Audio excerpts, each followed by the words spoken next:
Hello everyone, this is KM Shobhon from English insights. আজকে আমরা grammar tips 5 নিয়ে কথা বলবো। এই গ্রামার টিপস 5-এ থাকবে মডেল অক্সিলারিজ এবং সেমি মডেল নিয়ে। ওকে, মডেল অক্সিলারিজ কী সেগুলো একটু দেখে নেওয়া যায় এক নজরে। Can, could, may, might, shall, should, will, would, must, need, dare, ought to, used to, had better, would rather। Okay, এই যে মডেল অক্সিলারিজগুলো রয়েছে এগুলোর পর ভার্বের বেস ফর্ম বসে। আমরা এই মডেল অক্সিলারিজগুলোর ব্যবহারগুলো দেখব, যা আমাদের বিভিন্ন কম্পিটিটিভ এক্সামসে কোয়েশ্চেনের আনসার করতে হেল্প করবে। So let's get started.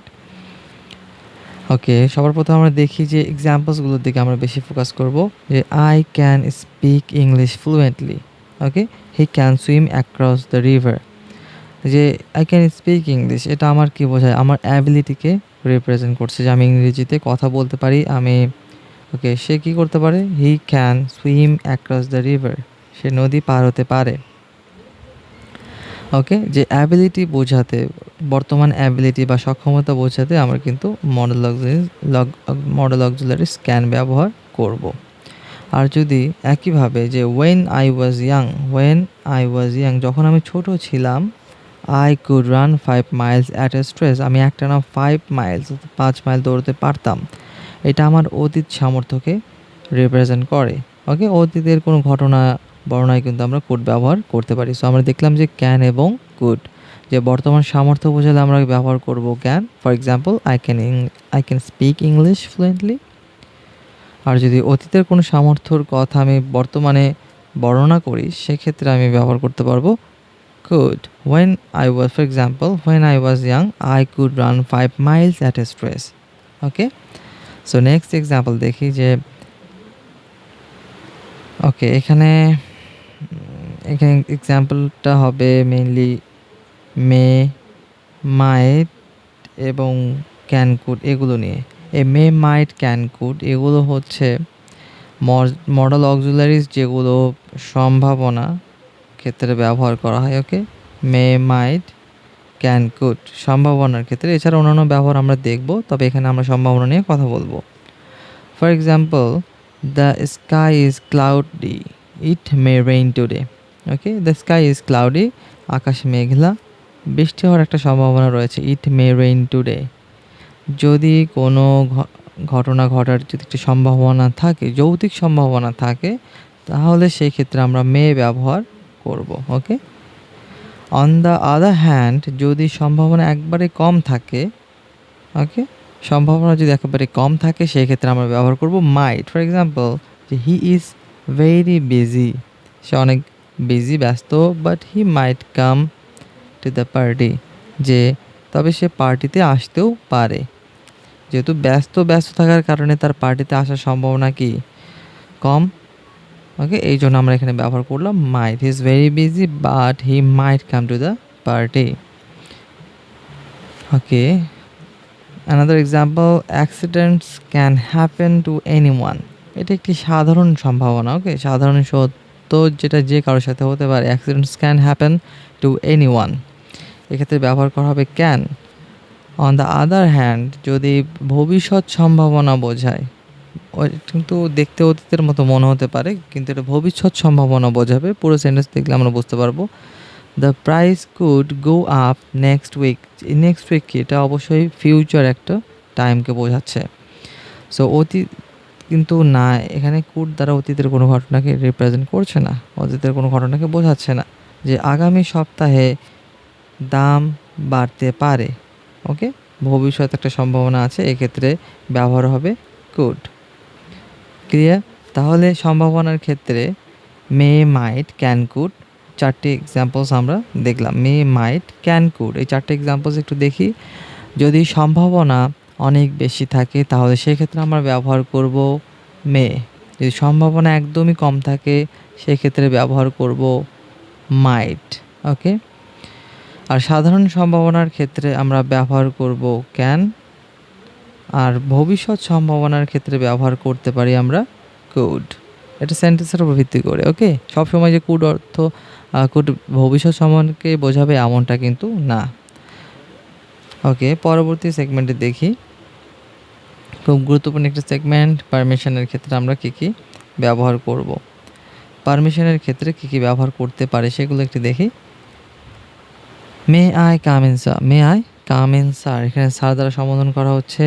You may leave the room now. Okay, যখন আমি আমার চেয়ে সিনিয়র কারোর কাছ থেকে অনুমতি চাচ্ছি বা কাউকে অনুমতি দিচ্ছি, সেক্ষেত্রে আমি ব্যবহার করব মে। ওকে, আমার থেকে বড়, তিনি হতে পারেন আমার শিক্ষক, আমার বড় কর্মকর্তা বা অপরিচিত কোনো ভদ্রলোক। তার কাছ থেকে যদি নম্রভাবে আমরা অনুমতি চাই বা অনুমতি দেই, সেক্ষেত্রে আমরা ব্যবহার করব may. Okay, may I come in sir, you may leave the room now. আর যদি আমাদের সমবয়সী কেউ বা আমাদের ছোট ভাই বোন বা পরিবারের মানুষ হয়, তাদের সাথে কথা বলার সময় বা অনুমতি নেওয়ার সময় বা যে কোনো কিছু চাওয়ার সময় আমরা ব্যবহার করতে পারি modal auxiliaries can. Can I use your pen for a minute, for example it is. Okay, can I use your pen for a minute, আমি কি তোমার কলমটি 1 মিনিটের জন্য ব্যবহার করতে পারি বা একটু নিতে পারি। এই ক্ষেত্রে আমরা মডেল অক্সিলারিজ ক্যান ব্যবহার করছি, যে সমবয়সী বা চেনা জানা। ওকে, আর যদি আমি আরও নম্রভাবে আরও ভদ্রভাবে কোনো অনুমতি চাই, সেই ক্ষেত্রে আমরা ব্যবহার করতে পারি could I, for example, could I borrow your computer please, আমি কি আপনার কম্পিউটারটি একটি ধার নিতে পারি। ওকে, সো অনুমতি নেওয়ার ক্ষেত্রে এই 3টে জিনিস আমাদের মাথায় রাখতে হবে, মে, ক্যান এবং কুড। যদি আমাদের চেয়ে সিনিয়র কেউ হয়, তার কাছ থেকে অনুমতি নেওয়া এবং দেওয়ার ক্ষেত্রে আমরা ব্যবহার করব মে। সমবয়সী চেনা জানা কেউ হলে ক্যান, এবং আরও নম্রভাবে যদি আমরা অনুমতি চাই বা রিকোয়েস্ট করি, সেক্ষেত্রে আমরা ব্যবহার করব কুড। ওকে, মে, ক্যান এবং কুড। এখানে অব্লিগেশন এবং ডিউটি নিয়ে আমরা কথা বলবো এবার। যে অব্লিগেশন এবং ডিউটি নিয়ে কথা বলতে গেলে মডেল অক্সিলারিজ আসবে must, should and ought to, must, should and ought to। Okay, for example, we must obey the laws of our country, যে আমাদের এদেশের নিয়ম কানুন অবশ্যই কি চলতে হবে, মেনে চলতে হবে। যদি না মেনে চলি, তাহলে এখানে শাস্তির বিধান থাকবে। You must wear a helmet while riding a bike চালানোর সময় আমাদের হেলমেট ব্যবহার করতে হবে অবশ্যই।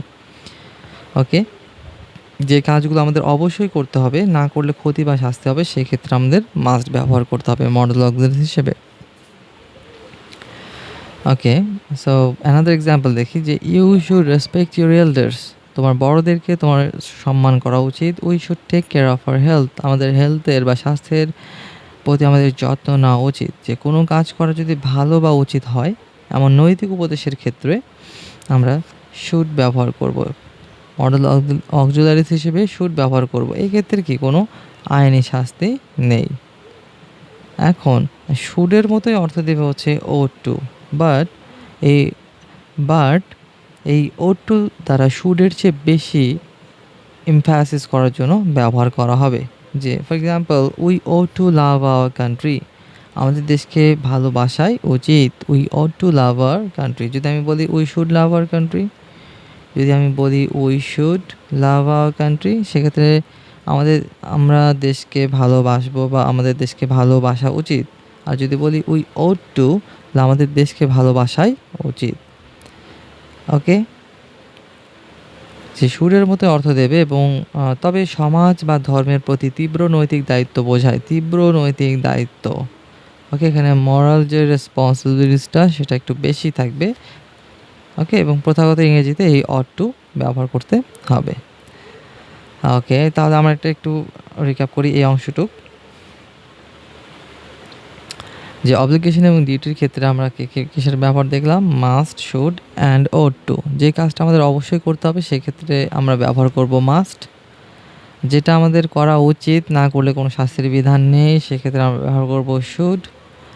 আর যেটা মোরালি আমাদেরকে একটু এমফাসিস করা হচ্ছে, জোর দেওয়া হচ্ছে যে কাজটা আমাদের করা উচিত, সেই ক্ষেত্রে আমরা ব্যবহার করব ought to, we ought to love our country. এখন উইশ, অফার আর হ্যাবিটের ক্ষেত্রে আমরা দেখি এখানে উইলের ব্যবহার দেখব আজকে আমরা। এখানে উইল, শ্যাল। ওকে, আচ্ছা উইলের ব্যাপার দেখি যে I will call you tonight, আমি তোমাকে আজ রাতে ফোন করব। The phone is ringing, I will answer it. Simple future indefinite. Okay, যে ভবিষ্যতের কোনো সাধারণ কোনো কাজ বা মুহূর্তে নেওয়া কোনো সিদ্ধান্তের ক্ষেত্রে আমরা এই উইল ব্যবহার করব। আর অতীতের কোনো নিয়মিত অভ্যাস বা কাল্পনিক ইচ্ছার ক্ষেত্রেও কিন্তু উড ব্যবহার করা হয়, যে উডটাকে উইলের পাস্ট ফর্ম বলা হয়। যে এভরি ইভিনিং, প্রতি সন্ধ্যায়, my grandfather would tell us short stories, যে আমার নানা বা দাদা আমাদেরকে গল্প শোনাতেন। ওকে, প্রতি সন্ধ্যায়, এটা হয়তো তেমন একটা লং টাইমের জন্য নাও হতে পারে, বাট কিছু কাল রেগুলার হয়েছে। সো অতীতের কোনো নিয়মিত অভ্যাসের ক্ষেত্রে আমরা উড ব্যবহার করতে পারি। ওকে, এবং অতীতের এই যে উইলের পাস্ট ফর্ম হিসেবে যেটা ব্যবহার করা হচ্ছে would, he said that he would help me, এটা সাধারণত ন্যারেশনে দেখা যায়, এটা indirect narration. He said that he would help me. আর কাল্পনিক ইচ্ছার ক্ষেত্রে আমরা উড ব্যবহার করতে পারবো, যে I would love to visit Japan, I would love to visit Japan, আমি জাপান যেতে পছন্দ করব। I would love to go to Dhaka, আমি ঢাকা যেতে পছন্দ করব।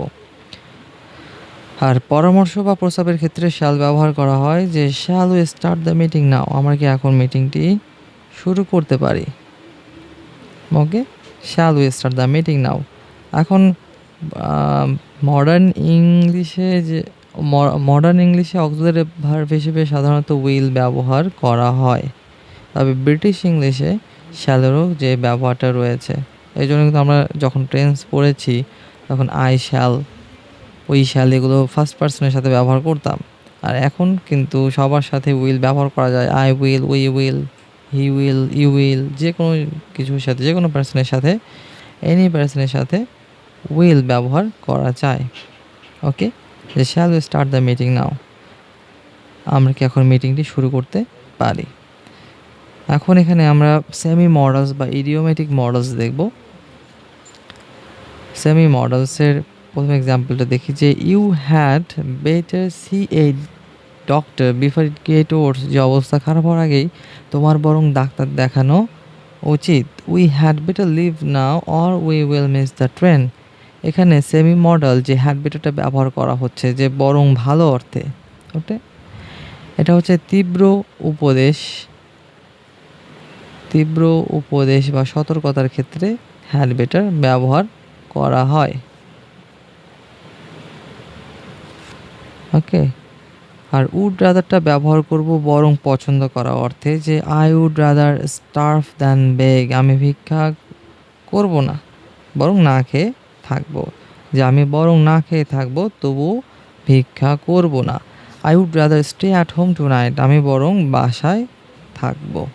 ওকে, এই জায়গাতে আমরা হ্যাড বেটার এবং উড রাদার ব্যবহার করব। আর ইউজ টু, অতীতে কোনো কাজ নিয়মিত করা হতো কিন্তু এখন আর সেটা করা হয় না, এরকম বোঝাতে কিন্তু ইউজ টু ব্যবহার করা হয়, যেটা উডের চেয়ে একটু বেশি স্থায়ী হয়। For example, I use to play football when I was in school, যখন আমি বিদ্যালয়ে ছিলাম আমি ফুটবল খেলতাম। এটা হচ্ছে আরও নিয়মিত করেছি, অতীতে আমি নিয়মিত করেছি, এই জায়গাতে ইউজ টু ব্যবহার করেছি। আর উডের ব্যবহার আমরা দেখেছি, যে গ্র্যান্ডফাদার উড টেলার্স স্টোরেজ, এটা কিন্তু এই ইউজ টুর মধ্যে এত দীর্ঘস্থায়ী হয়নি। আচ্ছা, নিডের ক্ষেত্রে দেখি, যে মডেল হিসেবে এটি সাধারণত নেগেটিভ বা ইন্টারোগেটিভ সেন্টেন্সে বসে। আরেকটা ব্যাপার, এই মডেল হিসেবে বসলেও নিড কিন্তু একটা জেনারেল ভার্ব, নিড অর্থ কি প্রয়োজন, প্রিন্সিপাল ভার্ব হিসেবে ব্যবহার করা হয়, কিন্তু যেই নিড মডেল হিসেবে বসবে সেটার সাথে এস বা ইয়েস বা টু কোনো কিছুই বসবে না। For example, you need not worry about exam, এই সেন্টেন্সটা দেখলে অনেকে ভুল মনে করতে পারে, অনেকে মনে করবে এখানে হয়তো টাইপও হয়েছে, টাইপিং মিস্টেক হয়েছে, সেক্ষেত্রে সেটি কারেকশন করার চেষ্টা করবে, you don't need to worry, কিন্তু আসলে এরকমটা না, এটা নিড হচ্ছে মডেল অক্সিলারিজ এবং এটার ব্যবহার একদম ঠিক আছে। ওকে, যদি এখানে নিড না থেকে আমরা একটা অক্সিলারি ব্যবহার করতাম, যে ডু ভার্ব ব্যবহার যদি করতাম, এখানে প্রেজেন্ট টেন্সের ক্ষেত্রে একটা প্রিন্সিপাল ভার্ব হিসেবে কাজ করবে, যে you do not worry about the exam, তুমি পরীক্ষা নিয়ে চিন্তা করো না। ঠিক এই ডুকে যদি রিপ্লেস করে নিড ব্যবহার করি, অর্থ কিন্তু একই রকম থাকে, যে তোমার পরীক্ষা নিয়ে চিন্তা করার প্রয়োজন নেই। You need not worry about exam. Okay, need I write the whole essay, আমার কি পুরো প্রবন্ধটি লেখার প্রয়োজন আছে? যে অক্সিলারিগুলো আমরা সামনে নিয়ে এসে ইন্টারোগেটিভ সেন্টেন্স করি, ঠিক নিডকেও সামনে নিয়ে এসে আমরা ইন্টারোগেটিভ সেন্টেন্স এখানে করেছি। আচ্ছা, এখানে একটা এক্সাম্পল দেখি যে need I write the whole essay আর do I need to write the whole essay, এই দুটোর মধ্যে, দুটো বাক্যর মধ্যে স্ট্রাকচার একটু চেঞ্জ থাকতে পারে, বাট এগুলোর অর্থগত কোনো পার্থক্য নেই। ওকে, প্রথম সেন্টেন্সটি ফর্মাল এবং কমন ইন ব্রিটিশ ইংলিশ। প্রথম সেন্টেন্সটি হচ্ছে ফর্মাল, আর সেকেন্ড হচ্ছে ডু আই নিড, এটা ইনফর্মাল বাট এটা স্ট্যান্ডার্ড ইংলিশ। স্ট্যান্ডার্ড ইংলিশ বলতে বোঝাচ্ছে এটা যারা আমরা English as a foreign language শিখি, তারা স্ট্যান্ডার্ড ইংলিশ ফলো করে, স্ট্যান্ডার্ড ইংলিশের গ্রামাটিক্যাল রুলস ফলো করে ইংরেজি শিখি, সে স্ট্যান্ডার্ড ইংলিশ স্ট্রাকচার অনুযায়ী এটা ঠিক আছে, বাট ইট ইজ ইনফর্মাল। ওকে, এবার ডেয়ার মডেলটার সম্বন্ধে জেনে নেই। Is the last model today. So model হিসেবে এটিও কিন্তু নেগেটিভ এবং ইন্টারোগেটিভ বাক্যে বেশি ব্যবহৃত হয়, যার অর্থ কি সাহস করা। আমরা কিন্তু সিনেমার একটা ডায়লগ কিন্তু এটা শুনেই থাকি প্রায়, যে how dare you talk to me like this, যে তোমার কত বড় সাহস, তুমি আমার সাথে এভাবে কথা বলো। ঠিক এখানে এরকম এক্সাম্পল ব্যবহার করা হয়েছে, how dare you speak to me like that, আমার সাথে এইভাবে কথা বলার সাহস তোমার হয় কি করে। এক্ষেত্রে ডিয়ার ব্যবহার করা হচ্ছে semi modal. He dare not oppose his boss, সে তার বসের বিরোধিতা করার সাহস পায় না। ওকে, সো আজকে আমরা মডেল অক্সিলারি শিখলাম। মডেল অক্সিলারিসের মধ্যে কিন্তু সেমি মডেল ছিল, এগুলোও গুরুত্বপূর্ণ। আর মডেল অক্সিলারি কিন্তু আমরা সবসময় ব্যবহার করি, আমরা ক্লাসরুম থেকে বাইরে যাওয়ার সময়, অনুমতি নেওয়ার সময় সাধারণভাবে আমরা কী ব্যবহার করি, যে may I go out sir, আমরা কিন্তু আমাদের অজান্তে মে ব্যবহার করি, which is right, which is absolutely right. আমরা দেখলাম যে মেয়ের ব্যবহারটা কীভাবে করব। এছাড়া শুড এবং ও টু এর যে ব্যবহার, ও টু একটু বেশি এমফাসিস করার জন্য ব্যবহার করা হয়, এটাও আমরা দেখলাম। ওকে, ক্যানকুডের ব্যবহার দেখলাম, সম্ভাবনা বোঝাতেও মে মাইটের ব্যবহার দেখলাম। এই জিনিসগুলো খুব গুরুত্বপূর্ণ। তোমরা যারা এইচএসসি এক্সামিনে রয়েছো বা অ্যাডমিশন টেস্ট দেবে, সবার জন্য এটা খুব কাজে লাগবে। ইভেন যারা চাকরির প্রস্তুতি নিচ্ছেন তাদের জন্য এটা খুব কাজে লাগবে। আর যারা স্পোকেন ইংলিশ প্র্যাকটিস করছেন তাদের জন্য তো এটা আরও বেশি মাস্ট নিডেড। ওকে, কারণ আমরা যে বাংলা ভাষায় যে প্রোনাউনগুলো রয়েছে, তুমি যদি বলি, ওকে, তুমি খুব ক্লোজ কেউ হলে তাকে আমরা তুই বলি, সিনিয়র বা সম্মানিত কেউ হলে তাকে আমরা আপনি বলি। এখন ইংরেজিতে কিন্তু সবসময় ইউই ব্যবহার করা হয়। এখন এই যে মডেল অক্সিলারিসগুলো রয়েছে, এই অক্সিলারিসের ব্যবহারের উপর ভিত্তি করে কখনো সেটা তুমি, কখনো সেটা তুই, কখনো সেটা আপনি হচ্ছে। সো এই মডেল অক্সিলারিসের গুরুত্ব কিন্তু অনেক। So that's all for today. This is KM Shobhon signing out. Stay tuned for my next video.